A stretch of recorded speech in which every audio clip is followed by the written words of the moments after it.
રામ રામ ખેડૂત મિત્રો, આજે આપણે એક નવા ટોપિકમાં ચર્ચા કરવાના છીએ. તો કપાસની કઈ જાત આપણે વાવી એની વિશે ચર્ચા કરીશું. હું સોલંકી સંજય, ગામ મારું બેલરા. યુનિવર્સિટીના માર્ગદર્શન નીચે આપણે ખેડૂતોને ઓછા ખર્ચે વધારે ઉત્પાદન કઈ રીતે મેળવી શકે એવા પ્રયત્નો કરવી. તો સૌપ્રથમ કપાસની જાતનું કયું વાવેતર કરવું, તો આપણે ડબલ બીટી. અત્યારે ડબલ બીટી નો વધારે ખેડૂત મિત્રો ઉપયોગ કરે છે. તો ડબલ બીટી એક સરકાર માન્ય કપાસ છે. તો એમાં આપણે કપાસની ખરીદી કરવી, ત્યારે બિયારણની ખરીદી કરવી ત્યારે આપણે ડબલ બીટી નું એક ખરીદી કરવાની છે અને સરકાર માન્ય છે. તો એને બિલ લેવાનું છે. આપણે જ્યારે કપાસનું ખરીદી કરવી ત્યારે પાકું બિલ લેવાનું, એટલે કોઈ પણ પ્રકારની આપણે પાકમાં ઉત્પાદનમાં કે આપણને કોઈ માર પડ્યો હોય તો આપણે એને કાયદેસર કાર્યવાહી કરી શકીએ. અને બીજા નંબરમાં કપાસ એક રોકડીયો પાક ગણાય છે અને લાંબા ગાળાનો પાક છે. 7 થી 8 ફૂટ કપાસની હાઈટ થાય છે અને ઊંડા મૂળ વાળો છે કપાસનો પાક. તો આપણે અત્યારે આ સમયમાં 4G અને 5G નું પણ ઘણા ખેડૂતો વાવે છે. તો જે 4G અને 5G બિયારણ રહ્યું એ સરકાર માન્ય નથી, એટલે ખેડૂત મિત્રો સરકાર માન્ય નથી એટલે એનું પાકું બિલ પણ આપણને મળે નહીં.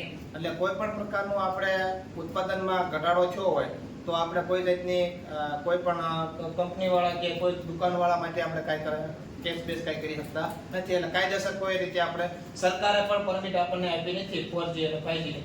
ખાલી ડબલ બીટીની સરકારે આપણને પરમિટ આપી છે, એટલે આપણે ડબલ બીટી કપાસનું વાવેતર કરવાનું છે. તો સૌપ્રથમ જાત કઈ પસંદ કરવી, તો બજારની અંદર 2000 કરતા વધારે પણ કપાસની જાતો બજારની અંદર મળે છે આપણને. તો સૌપ્રથમ આપણે આપણી જમીન અને આબોહવા, આપણો વિસ્તારને કયો પાક અનુકૂળ થાય છે, કયો કપાસનું બિયારણ અનુકૂળ થાય છે, એ આપણે એક પસંદ કરવાનું છે. પછી બીજા નંબરમાં અનુભવ દ્વારા આપણે આવતી સાલ એટલે ગઈ સાલ આપણે કયો પાક કર્યો તો કપાસનો અને કેવું આપણને ઉત્પાદન મળ્યું છું, આપણા ગામની અંદર આપણે સર્વે કરાય કે ભાઈ કયા ખેડૂતોએ કયો કપાસ વધારે ઉત્પાદન મેળવ્યું છે, કયા જાતે. તો એ જાત આપણે વાવવાની આગ્રહ રાખવાનો.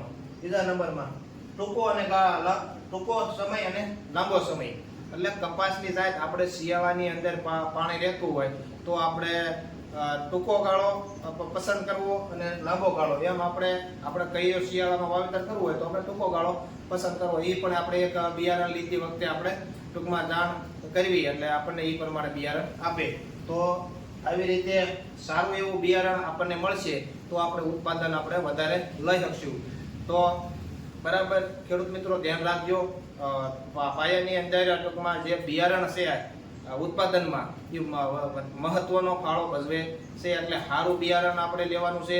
આપણી જમીનને અને આપણા ગામ, ટૂંકમાં આપણી જમીન અને આબોહવા અનુકૂળ જે વધારે થાય છે અને ઉત્પાદન આપણને વધારે મળે. આપણે જે જમીનને ન ફાવતું હોય એવું આપણે બિયારણ વાવી દઈએ તો આપણને નુકસાની જવાની છે. તો આપણા વિસ્તારમાં જે બિયારણ અનુકૂળ છે, ઉત્પાદન આપણા જમીન વિસ્તારની અંદર વધારે ઉત્પાદનમાં આવે છે એવું બિયારણ આપણે નક્કી કરવાનું છે અને આપણને વધારે ઉત્પાદન મળશે. આવા નવા અમારા ખેડૂત ઉપયોગી ઓછા ખર્ચે વધારે ખેડૂત મિત્રો ઉત્પાદન લઈ શકે એવા પ્રયત્નો આપણે કરવી છીએ. ખેડૂતોને ઉપયોગી થાય એવા વિડીયો બને છે.